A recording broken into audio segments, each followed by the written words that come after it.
Koreans may also abbreviate given names to make them easier for foreigners to remember or pronounce.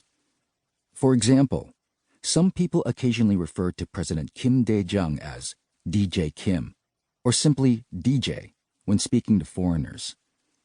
Some people, especially those who have lived in Western countries, adopt Western first names, which they place before their surnames, e.g., David Kim, Steve Cho, or Peter Jung.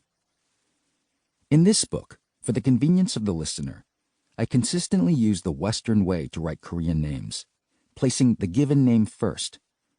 For example, President Park Chung-hee becomes President Chung-hee Park, and President Kim Dae-jung becomes President Dae-jung Kim, or DJ Kim.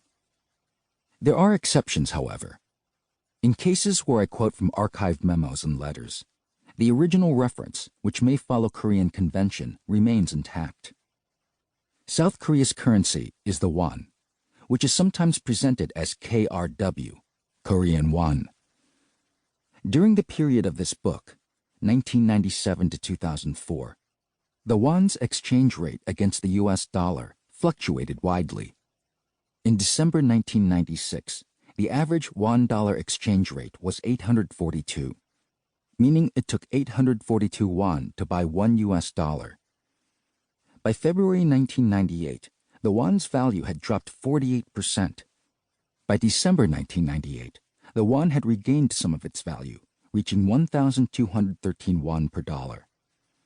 For the purposes of simplicity, I used the exchange rate at the particular moment in the story to approximate the dollar equivalent. All dollar amounts represent US dollars, unless otherwise indicated. Preface. Big Money Legends.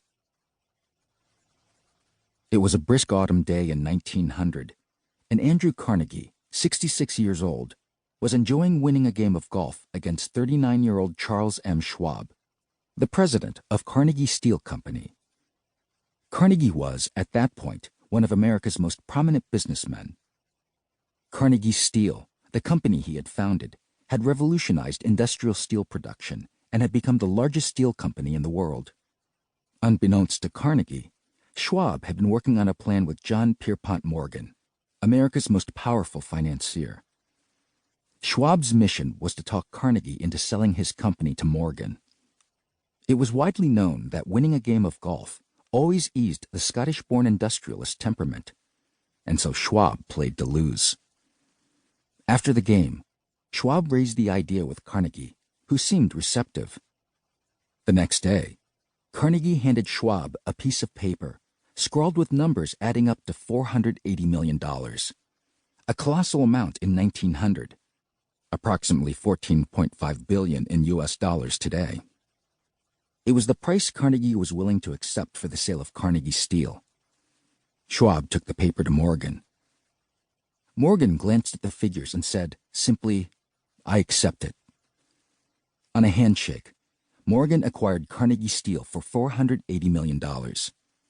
Around the same time, Morgan consolidated several other steel companies to create U.S. Steel in March 1901. Capitalized at $1.4 billion, $42 billion in 2019 dollars, it was the first billion-dollar corporation in the world. Carnegie's cut from the sale of his steel company was about $225 million, $6.7 billion in 2019 dollars. The deal, as Morgan observed wryly while congratulating him, made Carnegie the richest man in the world. For generations, financiers, historians, and the general public have loved telling this tidy little story, amazed at how easy such big money games seem to be for the rich and powerful. Such games, the private buying and selling of companies and institutions, are now called private equity, and Morgan was probably the first notable private equity dealmaker in history, many decades before the practice became an industry and acquired its own name.